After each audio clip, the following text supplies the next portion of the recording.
They say time heals all wounds.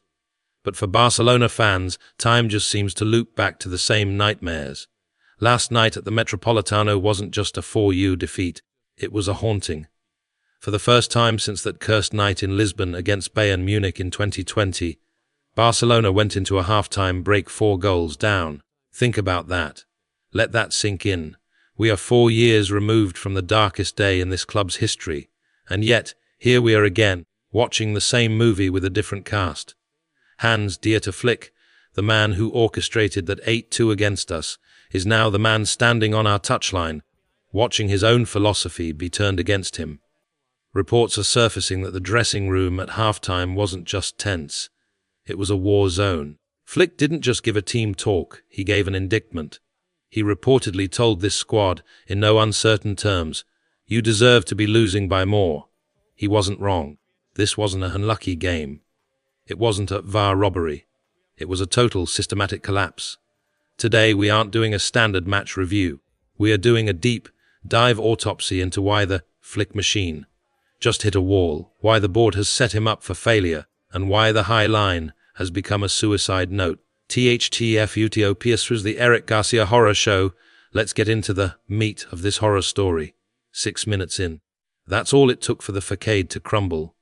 We've heard people blaming Joan Garcia for that opening goal, and sure, letting a ball roll under your foot is Sunday league stuff. But let's look at the source. Eric Garcia. The Eric Garcia experiment needs to end. It's not just the own goal, it's the lack of spatial awareness that invited the pressure in the first place. This was a night where Eric seemed determined to be Atletico's 12th man. By the time Griezmann made it 2-0 in the 14th minute, the high line was already exposed as a fraud. Why? Because a high line requires 2 things: elite recovery pace and a goalkeeper who sweeps with conviction. We had neither. Jules Kound was playing 3 positions at once because Alejandro Balde was caught in no man's land for 45 minutes. Then came the 32nd minute. Ademola Lookman, a player Atleti went out and actually bought for 40 million, while our board was busy signing loan papers for João Cancelo's 3rd return. Lookman didn't just score, he bullied us. He showed what proactive recruitment looks like. By the time Julian Alvarez, the man we let slip through our fingers years ago, tucked away the 4th before the whistle, the game was over. Talk FCB and other creators will tell you it was bad luck. I'm telling you it was a tactical execution. Someone didn't just beat Flick, he humiliated him by using Flick's own arrogance against him. Cheeky Fury, a machine in meltdown. Let's talk about the man in the eye of the storm. Hansi Flick. We know his pedigree. We know he wants to play heavy metal football. But you can't play heavy metal with acoustic instruments. The halftime fury is being talked about all over Barcelona today. Pulling off Marc Cassad wasn't a tactical sub. It was a public execution.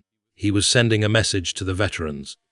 If the kids can't do it, and you won't do it, nobody is safe. But here is the truth that nobody wants to say. Flick is partly to blame for his own stubbornness. We keep hearing the fans scream about the high line. Why won't he drop it? I'll tell you why. Because if Flick drops that line by 10 yards, he knows this defense gets turned even easier. Our centre-backs, Kubasi and Eric Garcia, don't have the turn and sprint speed to defend a deep block against players like Lookman or Griezmann. He's trapped. He's stuck playing a system that requires Ferraris while he's being given used Fiats by the board.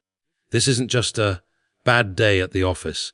This is a manager realizing that his philosophy is incompatible with the squad depth he's been handed. When Pedri and Rafinha are missing, this team doesn't just drop in quality.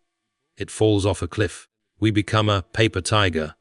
We bully the Alaveses and the Getafas of the world, but the moment a PSG, a Chelsea, or an Atleti shows up with actual physical presence, we fold like a deck of cards. Tichi Buarau Barabel Deco vis reality. This brings us to the real villains of the story. Laporta and Deco. The fans in the comments are right. Kaskovic 1993 hit the nail on the head. Flick asked for Jonathan Tah. He asked for Mark Guéhi. He wanted physical 2026 standard defenders. Instead, he got financial levers and a João Cancelo loan. Look at the January window. Atletico Madrid saw they were underwhelming, so they went out and got a game changer in Lookman. They moved, they acted. Barcelona, we sat on our hands and talked about DNA. We are currently relying on Marcus Rashford's individual brilliance to save us.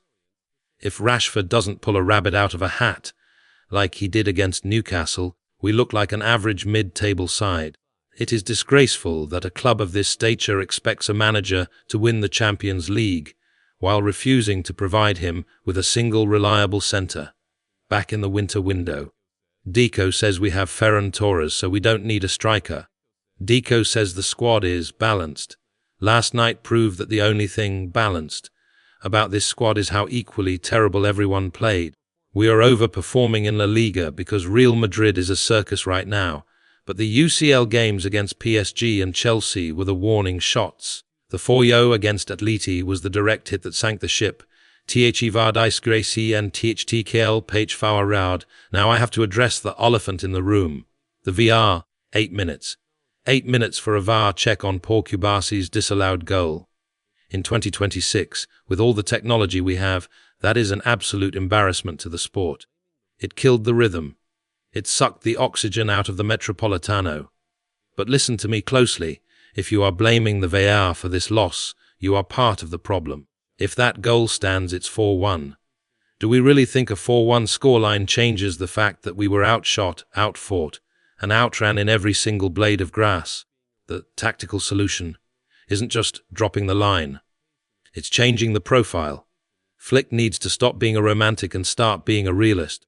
If we don't have the pace in the back, we have to transition into a mid-block. We have to protect Joan Garcia, who, let's be honest, looked like a deer in headlights. And Eric Garcia. After that red card in the second half for the professional foul on Baena, he shouldn't see the pitch for a month. You cannot be that slow and that reckless at this level. The remontada myth, so here we are. A 4-goal deficit heading back to a silent Camp Nou. The atmosphere is dead, the fans are cynical, and the manager is furious. Is a remontada possible? In our dreams, maybe. But in reality, this team doesn't have the dog in them to overturn a 4-0 against a Sem1 side. Not without Pedri, not without Rafinha, and certainly not with this defense. The Flick era has hit its first major crisis. The question is, will the board finally back him, or will they let him drown in his own high-line philosophy? I want to hear from you. Was Flick right to blow up in the locker room? Is Deco the reason we are failing in big games? Or is the high line simply dead in 2026? Drop your thoughts below. I'm reading every single one of them tonight. We need to talk about this, because if we don't change, the Champions League is going to be even bloodier than this. Visca el Barca, always. But man, last night hurt. See you in the next one.